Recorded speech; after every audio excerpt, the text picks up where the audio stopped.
Olá pessoal, boa noite a todos, tudo bem? Sejam bem-vindos. Deixa eu posicionar o microfone melhor aqui embaixo. Estão me ouvindo bem?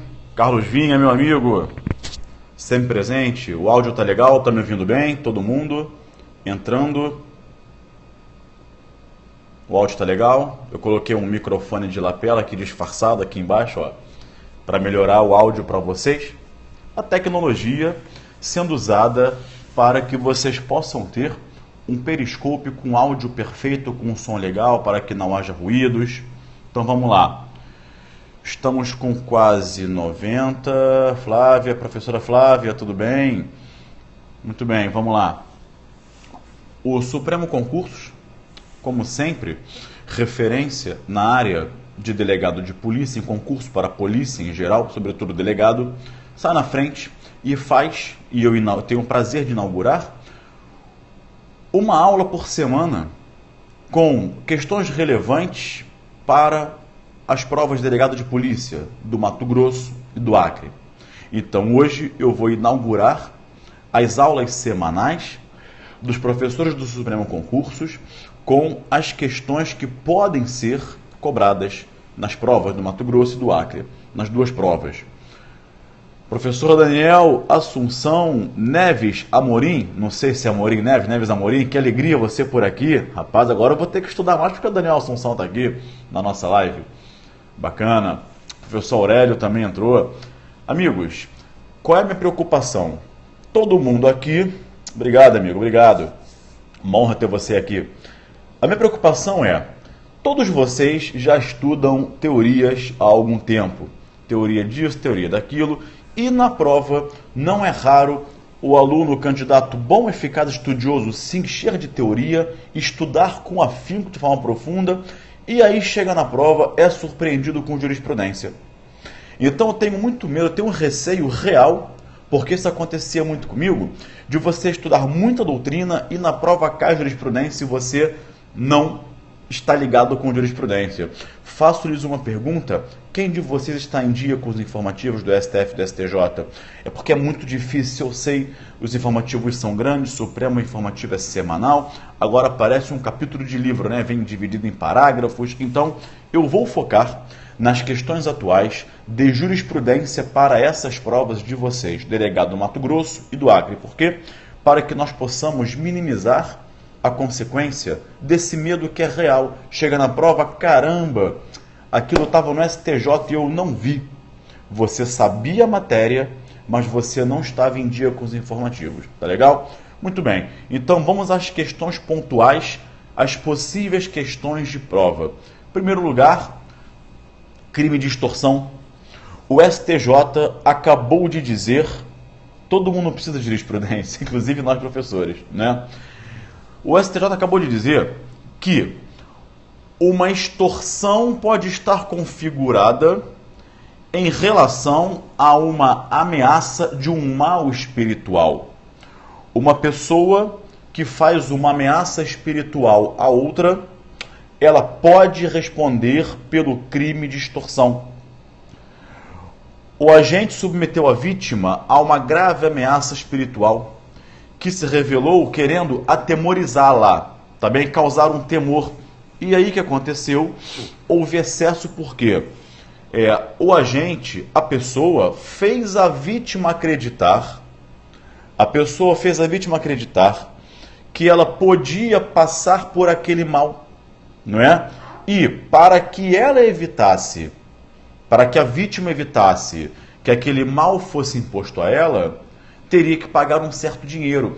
Então eu constranjo você com grave ameaça, dizendo que você pode sofrer alguns males espirituais, não é? Que eu vou fazer uma reza forte, que você pode ter algum prejuízo, pode acontecer alguma coisa com a sua família, com o seu filho, com o seu cachorro, e aí eu exijo de você uma quantia, uma indevida vantagem econômica, para que eu não faça mais vamos dizer, uma reza braba, como diz a gíria, né?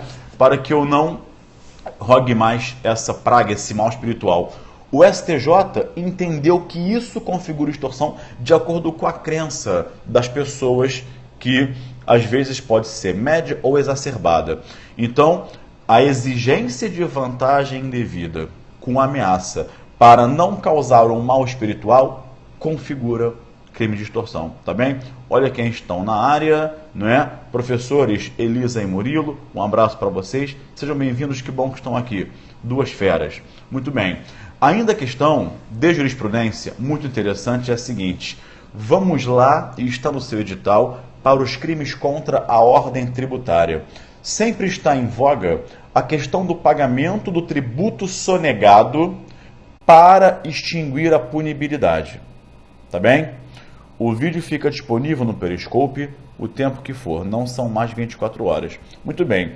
Só que a Lei 8137/90, ela não trata só de sonegação, porque no artigo 1º, parágrafo único, traz a conduta de o agente que deixa de atender à solicitação da autoridade fazendária. Então, qual é a questão de prova? A autoridade faz, o fiscal do ICMS, o fiscal do imposto de renda, exige do contribuinte os livros de documentações fiscais. O que o contribuinte faz? Ele não atende à exigência do fiscal fazendário. Isso é crime. Artigo 1º, parágrafo único da Lei 8137 de 90. E o fiscal aplica uma multa ao contribuinte que não obedeceu. O contribuinte faz o quê? Vai lá e paga essa multa. A pergunta é crime? É. É uma espécie de desobediência? É. O fiscal fazendário requisita os livros e documentos que compõem a culpabilidade, a contabilidade. E você entrega no prazo que ele deu para você. É crime? É. Recebe a multa. Se o contribuinte pagar a multa, está extinta a punibilidade pelo crime? Isso chegou na STJ, olha que questão boa de prova, excelente questão de prova. O pagamento do tributo sonegado extingue a punibilidade com fundamento no artigo 9º, parágrafo 2º da Lei 10.864 de 2003. Tá? 10.684, melhor dizendo, 10.684.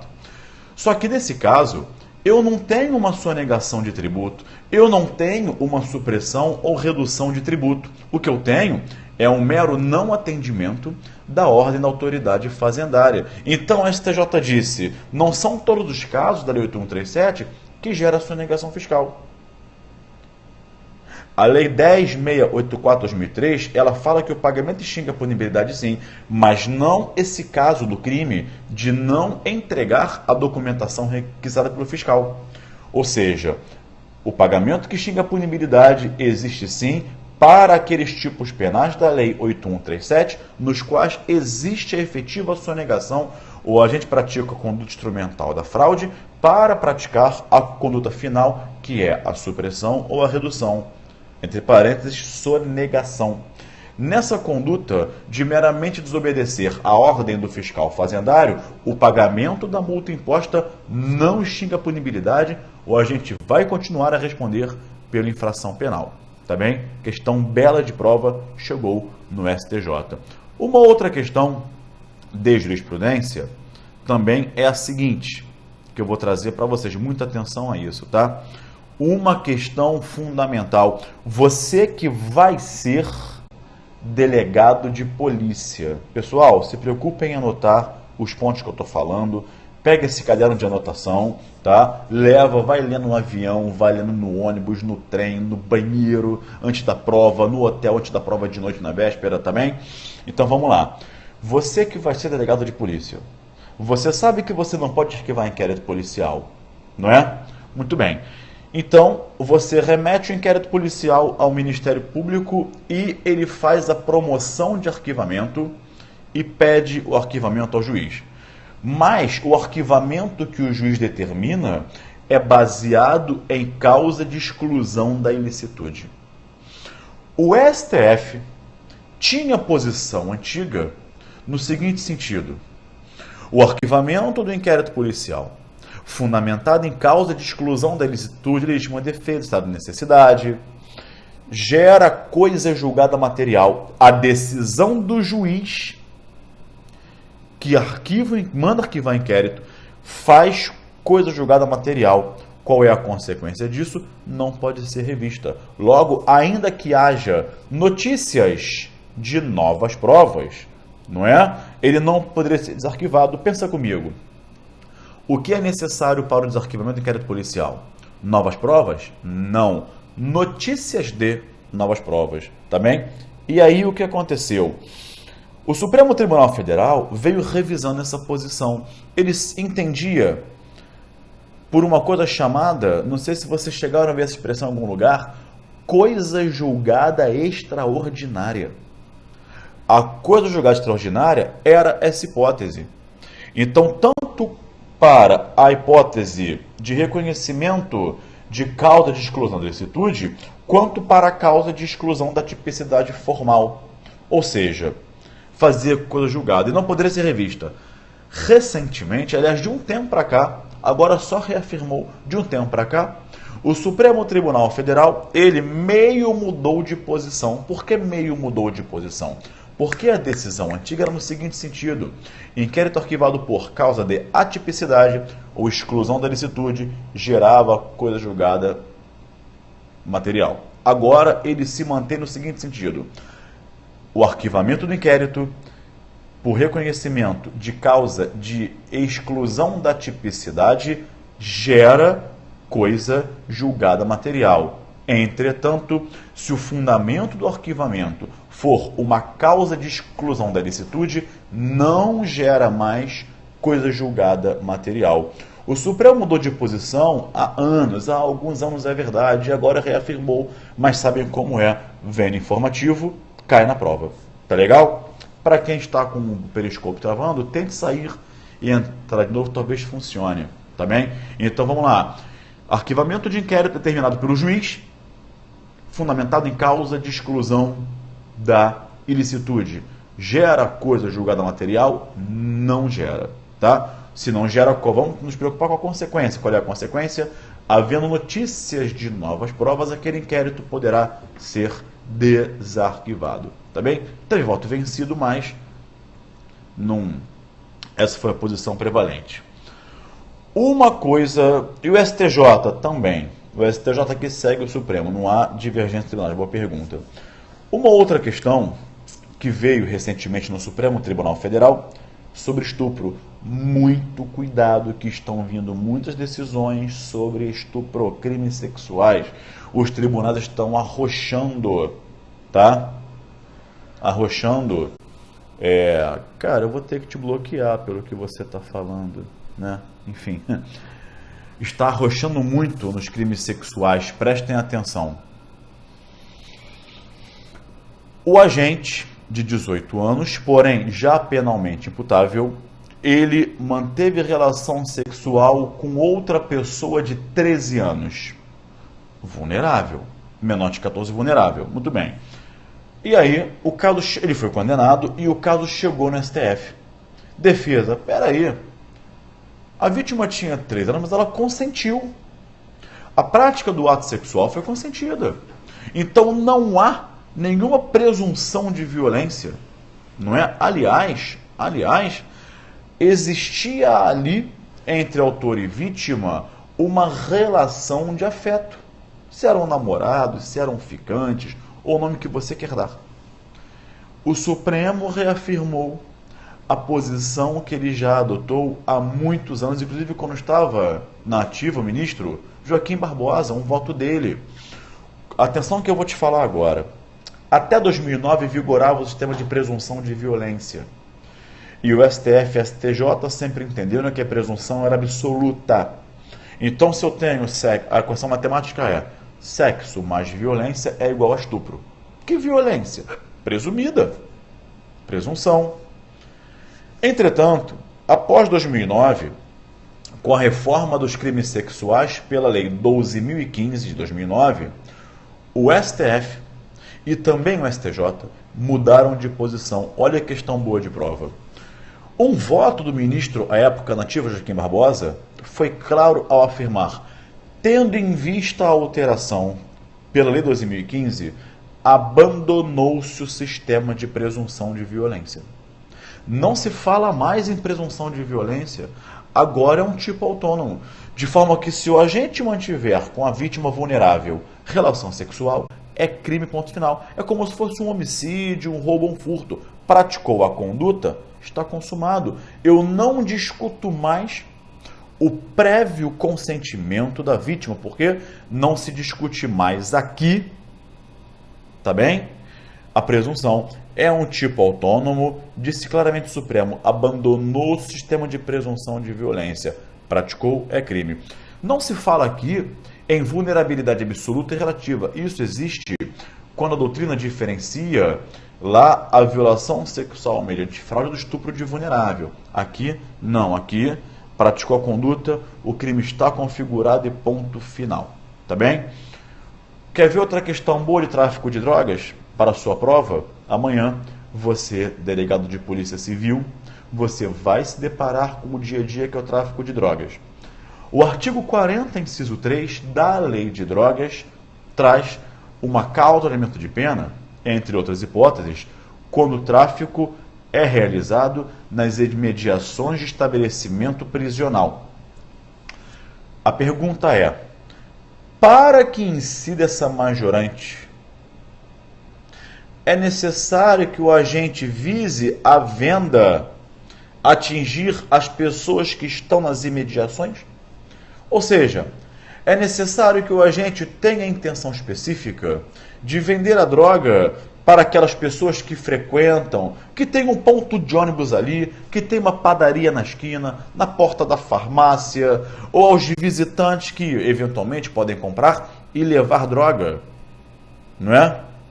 E levar droga para os presos. O STJ disse que não. O critério aqui é um critério espacial. O critério não é um critério subjetivo.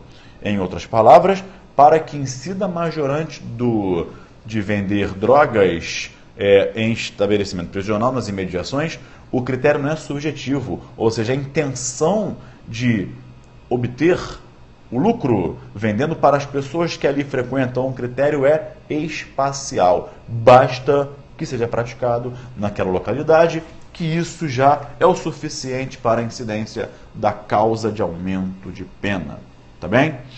Vamos ver agora outra questão de prova, que pode vir na sua prova, muito legal. Amigos, o STJ saiu com uma decisão inusitada que já era controvertida entre a quinta e sexta turmas. Para quem não ligou o nome à pessoa, as duas turmas criminais do STJ são a quinta e a sexta. Bom, a questão trata lá do tráfico de drogas, tráfico privilegiado, que tanto para o STF quanto para o STJ não é mais crime equiparado a hediondo. Tá bem? Muito bem. Então a questão é: inquéritos policiais e ações penais em curso podem servir de fundamento para o juiz não aplicar o privilégio do 33, parágrafo 4º. Então, o agente é primário, tem bons antecedentes, não se dedica à atividade criminosa e nem integra uma organização criminosa. Ou seja, os 4 requisitos do 33, parágrafo 4º estão presentes. Entretanto, ele possui ações penais e inquéritos policiais em curso, portanto, não concluídos. O STJ disse que a existência de ações penais em curso e inquéritos policiais em curso podem servir de fundamento para não aplicar a minorante do 33, parágrafo 4º. Ok? Muito embora estejam preenchidos todos aqueles requisitos, os 4 que eu falei para vocês. Cuidado com isso. É uma decisão muitíssimo recente, da terceira sessão do STJ, veio no informativo para a sua consulta posterior 596, e é uma decisão absolutamente incoerente com o próprio STJ. Porque o próprio STJ diz, na súmula 444, que inquéritos policiais e ações penais em curso não servem para aumentar a pena base, para caracterizar maus antecedentes. Bom, se em termos de dosimetria de pena, estamos no mesmo lugar, dosimetria de pena. Se pela jurisprudência sumulada não pode aumentar a pena base, não deveria poder servir de fundamento para afastar o privilégio. Então a própria terceira seção, que foi quem editou a súmula 444, sai com essa decisão. Amigos, cuidado com isso. Para mim, ela não pode passar sem críticas, é incoerente, vai de encontro com a súmula 444, mas cuidado. O que a gente pensa não importa. O que importa é, se isso vier em prova, cuidado. Ações em curso, inquéritos em curso, servem para aumentar a pena base? Não. Súmula 444. Entretanto, servem para impedir a aplicação do 33, parágrafo 4º, o reconhecimento do privilégio no tráfico de drogas. Tá legal? Muito cuidado com isso. Separem as duas questões. Para aumentar a pena base com fundamento de modo antecedente, não pode, mas pode obstar a aplicação do privilégio do 33, parágrafo 4º. Tá bem? Uma questão muito rápida, todo mundo já viu isso, eu vou falar para dizer que eu não falei sobre, o Habib não falou, falei. O STJ disse recentemente também que o crime de desacato é incompatível com a Convenção Americana de Direitos Humanos, tá bem? O Pacto São José da Costa Rica. Tomem cuidado, porque isso pode vir em penal, em processo penal e inconstitucional. Qual foi o mecanismo que o STJ usou aqui? Controle de convencionalidade, tá? Só isso. Se vier em prova, vá com essa posição do STJ. Outra coisa importante, crimes ambientais já começam a cair em prova para delegado de polícia. Direito ambiental e crime ambiental também. Há uma decisão recente do STJ de crimes ambientais muito legal. Existe um crime de edificação proibida. Você levanta um prédio de forma ao arrepio da lei. Ali é proibido construir, você faz o quê? Você viola a proibição e constrói o prédio. Esse é o crime do artigo 64 da Lei de Crimes Ambientais. Edificação proibida. Certo? Agora, existe um outro crime, que é o crime de destruição de vegetação. Artigo 48. Então, o crime é, artigo 64, edificação proibida, você levanta um prédio contrariamente à lei. Outro crime é destruição de vegetação. O agente que pratica, em tese, as duas condutas. Ele edifica um prédio, constrói uma casa num local em que é proibido e destrói a vegetação local. No momento em que ele puser lá as sapatas e puser a primeira laje de concreto, ele vai impedir ali a vegetação e vai impedir a regeneração, que é o crime ambiental também. Então ele construiu a edificação proibida e destruiu a vegetação. Ele vai responder pelos dois crimes ou haverá absorção? Isso chegou no STJ. E o STJ disse que o crime de edificação proibida absorve o crime de destruição de vegetação. É só você pensar. Teria como a gente fazer a edificação sem destruir a vegetação no solo? Claro que não. Não é evidente que não. Então, a destruição da vegetação, disse a STJ, foi um meio necessário para a edificação proibida, de forma que, incidindo aqui o princípio da consunção, na vertente crime progressivo, ou a gente responde só pelo crime de edificação proibida e a destruição da vegetação fica absorvida. Cuidado com isso em prova, tá bem? Muito bem, vamos para o Supremo? Pergunto a vocês, o latrocínio é um crime complexo? Tá? Até porque, se eu perguntei, é porque deve ser, né? Imagina só, não, não é, então tá bom, então não é, tudo bem. Não, se a pessoa pergunta é porque é. Não é senão, não, não é, então tá legal. Não desenvolve o tema. Parece papo de maluco, né? Parece aí Rodrigo Belo e Bruno Zampia conversando, dois malucos, né? Não, não é, então tá bom, valeu. Não, claro que é, né? É complexo? É. O crime complexo é aquele crime, Tudéia, um abraço, amigo. O crime complexo é aquele crime que reúne em si dois ou mais tipos autônomos, ok? Como o roubo reúne o furto e a lesão corporal, ou reúne o furto e a grave ameaça. O latrocínio reúne dois tipos, quais? Homicídio e roubo. Mas para de sair por aí falando que latrocínio é roubar, é matar para roubar. O que é matar para roubar? Isso não é técnico. Aliás, caiu em delegado do Pará. Lembra-se? Pois é, não é? Ou foi Goiás, a questão do Samuel, tá? Muito bem. Só haverá latrocínio, foi Goiás. Só haverá latrocínio em 3 hipóteses. Bota na cabeça isso. Parar de falar, se matou para roubar latrocínio. Calma. 3 hipóteses. Primeiro, se o agente matar para 1, subtrair. 2, se matar para garantir a detenção da coisa subtraída.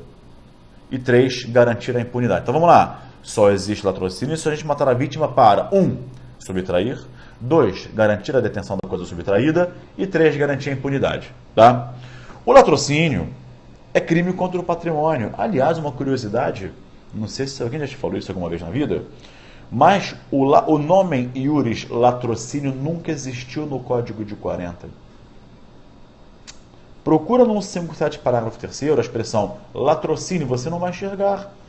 Porque nunca foi nada a mais, nada além do que a qualificadora no roubo. Da violência empregada no roubo ocorre a morte da vítima como consequência. Então o latrocínio sempre foi, nunca passou disso. O latrocínio sempre foi um roubo qualificado pela morte. A expressão latrocínio só veio em 1990 com a Lei de Crimes Hediondos. Mas todo mundo sempre falou do latrocínio, não é? Se isso é verdade, realmente é. A questão é, o latrocínio é um roubo qualificado pela morte? Sim, portanto é crime contra o patrimônio. Então não importa para fins de tipificação quantas foram as mortes provocadas, não é? Ou seja, se o agente, ele roubou apenas um patrimônio e para tal matou 2 vítimas, eu tenho um latrocínio só. Qual o critério? Se é crime contra o patrimônio, haverá a quantidade de latrocínios de acordo com os patrimônios roubados. Então, se eu mato uma pessoa para roubar um patrimônio, um latrocínio. Se eu mato 2, eu não. Se o agente mata 2 pessoas para roubar um patrimônio, um latrocínio. Agora eu inverto. Se ele mata uma pessoa para roubar 2 patrimônios, 2 latrocínios, está entendendo? Então o critério que você vai considerar é a quantidade de patrimônios roubados. Portanto, se o agente mata, o A matou uma pessoa para roubar um patrimônio, um latrocínio. O B matou 10 pessoas para roubar um patrimônio, igualmente um latrocínio. Agora, é claro que na dosimetria da pena, o juiz ele vai considerar o quê? A maior quantidade de mortes lá na dosimetria, tá bem? Se é um crime só, não se fala em concurso formal, tá bem? Agora, se são 2, será concurso formal. Uma única conduta, 2 patrimônios, concurso formal. E se ele matou 10 pessoas, um latrocínio? Agora, você quer ver uma questão interessante? O destinatário do roubo não precisa ser o mesmo da violência que causa morte. Não precisa.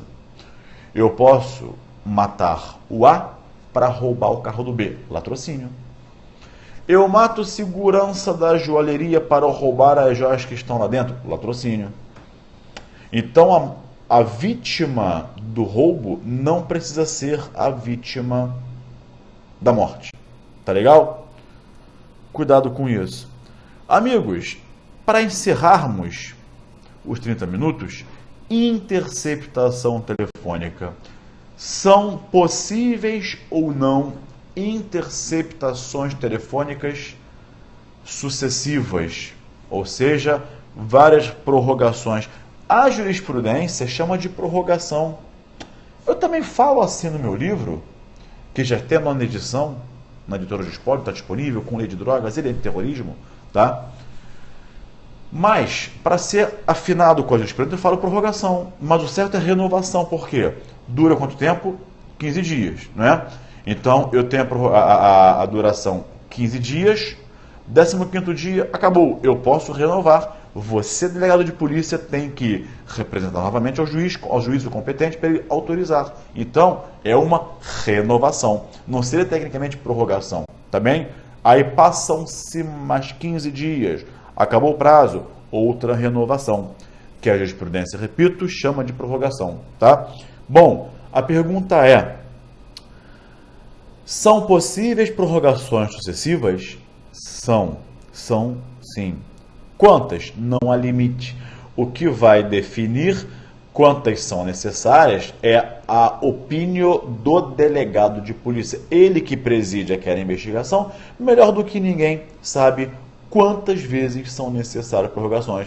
Então, muitas vezes a gente vê assim na televisão, muitas vezes. A Polícia Civil faz uma operação e prende 5 pessoas. Legal. Aí diz assim: os agentes estavam sendo investigados há 6 meses por interceptação telefônica. Aí você, caramba, 6 meses? Bom, quantas prorrogações foram feitas? Dura 15 dias, né? Então vamos lá. Por mês são 2, né? 2 períodos de 15 dias. Então, se são 6 meses, eu tenho quantas interceptações? 12. Então, quantas prorrogações? 11. 11 prorrogações. A primeira, que foi autorizada, e mais 11 prorrogações sucessivas.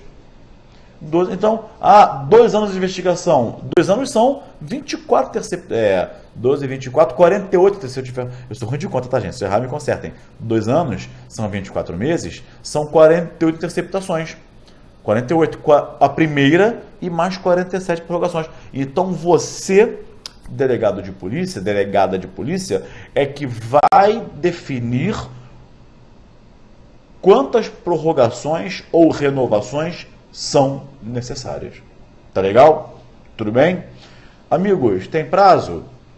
Não, o que a lei impõe é um prazo de 24 horas para o juiz decidir, tá? Muito bem, então repetindo a homenagem a um Rodolfo. A quantidade de latrocínios irá variar de acordo com a quantidade de patrimônios roubados. Se são 2 patrimônios, 2 latrocínios. 1 patrimônio, 1 latrocínio. Matou 2 pessoas para roubar 1 patrimônio, 1 latrocínio.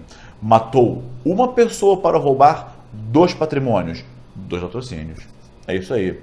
Amigos, foi um prazer estar com vocês aqui. Obrigado pela companhia. Eu preparei o nosso encontro de hoje. Eu sentei aqui e perdi 40 minutos só selecionando, para você não pensar que eu estou exagerando. Está aqui, ó. Aqui, ó. Está aqui. Eu preparei o nosso encontro de hoje, tá? Aqui, ó. Quer ver? Vou te mostrar.